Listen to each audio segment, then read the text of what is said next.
ધારી તાલુકાના છતડિયા ગામે રામજી મંદિરે ભવ્ય પ્રાણ પ્રતિષ્ઠા મહોત્સવનું આયોજન કરવામાં આવ્યું હતું। સમસ્ત છતડિયા ગ્રામજનો દ્વારા ભક્તિભાવપૂર્વક ખૂબ જ આનંદ ઉલ્લાસ સાથે આ પ્રાણ પ્રતિષ્ઠા મહોત્સવ યોજવામાં આવ્યો। ત્રિદિવસીય આયોજન હતું, જેમાં શોભાયાત્રાનું ભવ્ય આયોજન થયું હતું, જે અંતર્ગત આસપાસના ગામમાંથી પણ ખૂબ જ મોટી સંખ્યામાં લોકો ઉપસ્થિત રહ્યા।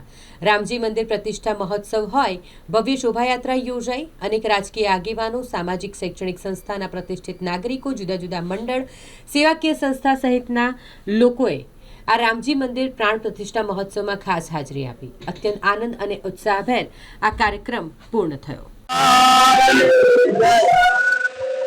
આજ તારીખ 4, 5 અને 6 સતડિયા ગામમાં રામજી મંદિરનું ભવ્યથી ભવ્ય પ્રતિષ્ઠા મહોત્સવ, એમાં આજે સમગ્ર સતડિયા ગામ આજે પથયાત્રા કરી અને 12 ગામથી, વિદેશથી જ્યાં લોકો વસતા હતા બધા પોતાના વતનમાં સતડિયા આવી ગયા છે।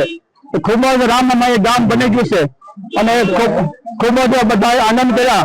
બહેનોએ પોથી લીધી, બહેનો પણ નાસા ઝુમા રાસ ગરબા લીધા। સમગ્ર સતડિયા ગામ અટાણે હરખની વેલીએ સીડ્યું છે। આજે 3 દિવસના કાર્યક્રમમાં આજે પેલા ભગવાનના ધરાધીપેક્ષ છે, અન્નમાં ભગવાનને આપણે પધારવાના થશે અને આવતીકાલે અને આપણે 4 વાગે મોટા ભવ્ય અને ભવ્ય નગર સરસા માટે રામ, લક્ષ્મણ, જાનકી, હનુમાન દાદા અને ગણપતિ દાદા એ આપણે નગર સરસા માટે 3 વાગે નીકળશે। અને બીજું રાતના પ્રોગ્રામમાં ગાન ગોપી અને કાલના પ્રોગ્રામમાં ભગવાનનો અભિષેક થશે, શિખર ઉપર શિખર ધોવાશે।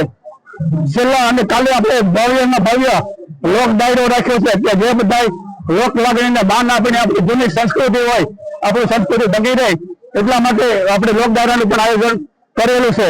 અને સમસ્ત ગામ 3 ટાઈમ, સવારે નાસ્તો, બપોરે જમવાનું અને સાંજનું પણ જમવાનું, રાતના પણ નાસ્તા, પ્રસાદ બધો ગામ એક સાથે લઈને રહેવાના છે।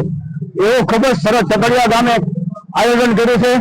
બધા ખૂબ આનંદમાં છે અને વધારે વિશેષ વાત કરતા આનંદ થાય કે અમારા સતડિયા ગામના અને 80 ગામના પ્રમુખ એવા અમારા કિરણબેન હિરપરા, કિરણબેન ઘનશ્યામભાઈ હિરપરા, જેઓ અડાક મહેનત મંદિરના રણવેને